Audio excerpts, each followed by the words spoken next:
we're just going to make a little slant here, a little slope, just to make a nice smooth tying point. Give this a good brushing. Brush out. So our nice taper is pretty well taken care of there. Goes from nice down to this little skinny tail. Now just to give it a little bit of oomph, I have some streamer brushes. I like to use brushes because they're just nice to use. They add a lot of volume without a lot of bulk. They don't make things heavy, but this is a good brush to use. This is just a 2-inch streamer brush with some rubber legs built into it. And it's kind of a sandy color, so it makes a nice little addition to kind of fill out the head just a little bit more. And I'm not going to wrap a bunch on this. I'm going to give it maybe just 2 or 3 wraps. The thing with this is I just kind of start stroke those fibers back just a touch. Do 1. And don't worry if you start getting stuff trapped in there. I'm going to brush this out real good, so we're not going to have to worry about any trap stuff once we brush it. So just 2 wraps is good. And go ahead and tie that down. And now I probably shouldn't use good scissors for this, but it's alright. I have a bunch of those scissors. Okay. So I'm going to advance, and just because that's on a wire, the dubbing brushes are built on a wire core, so I like to actually wrap just a touch over them, just to make sure that doesn't come loose. It's probably not gonna, but better safe than sorry. And then I go in with my bodkin a little bit and just pick out that brush, just to kind of get those rubber legs out. And it's made of EP fiber, so good little filler there. And I do have a couple of little stuff kind of hanging off here. That's fine. Okay, we'll get rid of that. And then there's some little rubber legs that are from the brush. I'm not too worried about it. Okay, so our main body's done. We're going to move on to the head. So I'm going to take some more of these sand rubber legs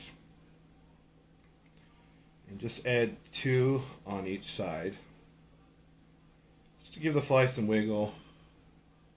And so you can omit this if you're tying this and you don't like all these rubber legs going on, but I don't think it hurts anything. Pinch them and then wrap back nice and tight. There's one side done, and I'm going to do the same thing on the far side. Just make sure those are kind of even. And I am going to trim the rubber legs just a little bit, so they're not perfectly even. It's not that big of a deal. Okay. And there they are. And then to make things a little easier, you can just kind of drape them. Drape them over just a little bit. Alright. Go ahead and get some of my gold variant rabbit here. And the fins, how long you want to make them are up to you. I tend to like them a little bit longer, just so they have a little bit of movement to them. The shorter you make the rabbit, the less movement you're really going to get. So probably maybe about 2 inches or 1 3/4 inches, something like that. And I'm just going to come in, I'm going to kind of tuck it underneath that lead eye, and then really wrap that all the way down.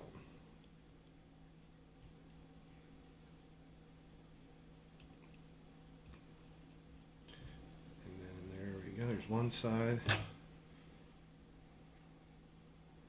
I don't know what I was doing with this rabbit strip. I must have been making dubbing loops because there's a bunch of bald spots on the hide. Okay. And I'm just going to take it and measure it against this other one here. Just make sure they're both even. About there. I'm going to come in and not cut the fur, but cut the hide. That way I get all that rabbit fur that I need. pull back my little rubber legs there, come in. You know, and the thing you really want to make sure is they're flat against the side.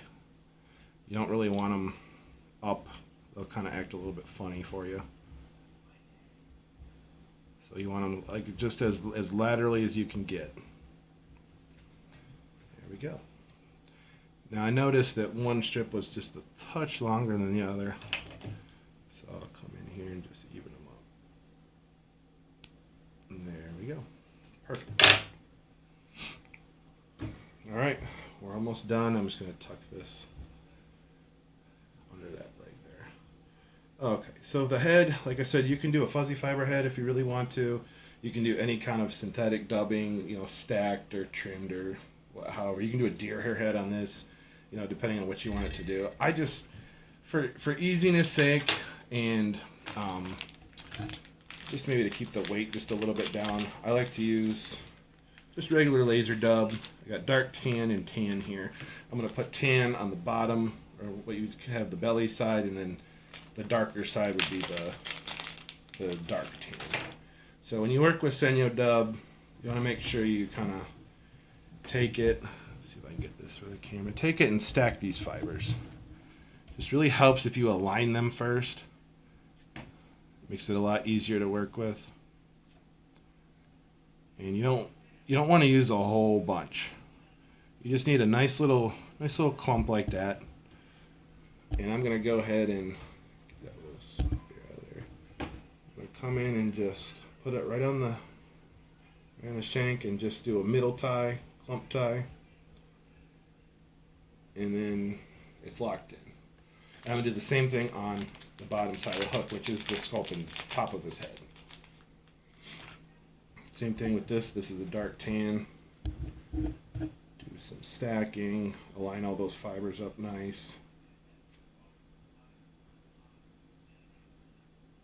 Okay, just get some loose fibers out of there. And come in and do one wrap. And then give it 5 or 6, 7 nice tight wraps. And then I'm just going to fold this over. And I pinch the other side too. I do it one side at a time. I mean, you can probably do both. I just think it's a little easier to do one side at a time. And do some locking wraps in there. And then I'm just going to do another clump here and another one on the bottom. And then once it's all tied in, we'll take out the vise and we'll trim it up a little bit. And we'll be good to go. Stack our fibers. You can put marker on this if you want to. Maybe I'll take some Sharpie and do some little bars on the head or something. But I don't think the fish care. So let's put another clump right there. Nice and tight. And do the same thing with my dark head color. And this fly is a great fly. Gets down where it needs to be. Caught bass, caught pike. I have yet to test it up north.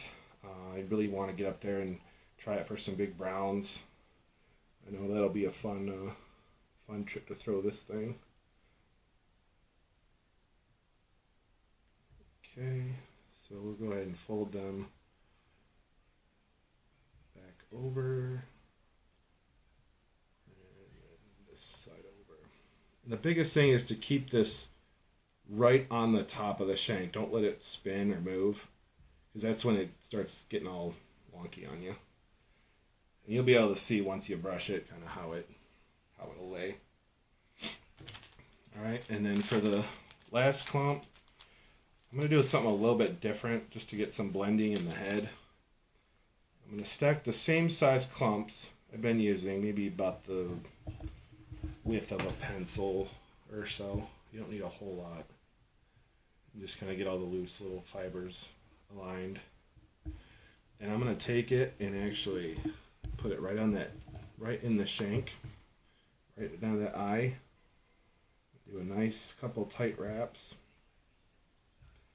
And then I'm going to actually spread it out so it's 360 around that hook. bring my thread out and do a wrap. And right there, we are done. A nice little head, and go in and give it a good whip finish. Or two. We're going to do two on this one.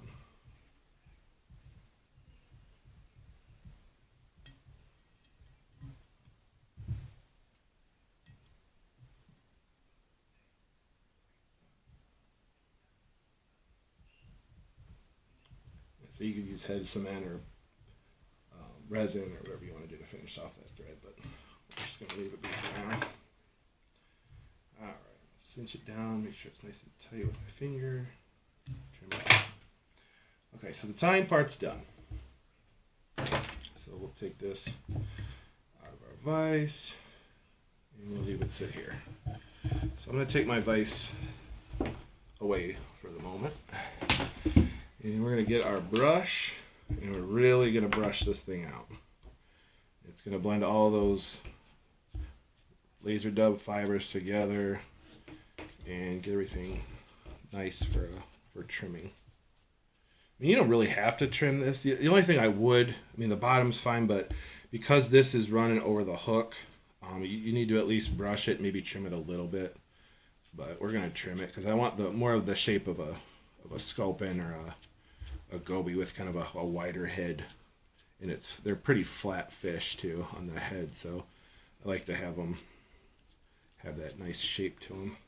You can see we're pretty much there almost already, but the one thing I do like to do is we have a little bit coming over the eye, so I'm just going to go ahead and kind of trim that, get that out of there. Because we don't have really put any eyes on this fish, but I feel like, you know, any fish with eyes always helps your streamer patterns. The fish can see that, especially big eyes on big bait fish patterns. I think that really enhances their fishing ability and fish catching ability. Okay, so now at this point I actually can take the dub and I brush it straight down. Get this fin out of the way here. Brush it straight down, and then all I need to do is take my scissors and come in at one angle, about a 45-degree angle, and then I'll actually trim it down. What that does is it gives kind of a nice little belly, little shape of a belly, and then I can brush it again. Nice shape. And the same thing with the top. I really brush it. Make sure all those fibers are going the right way.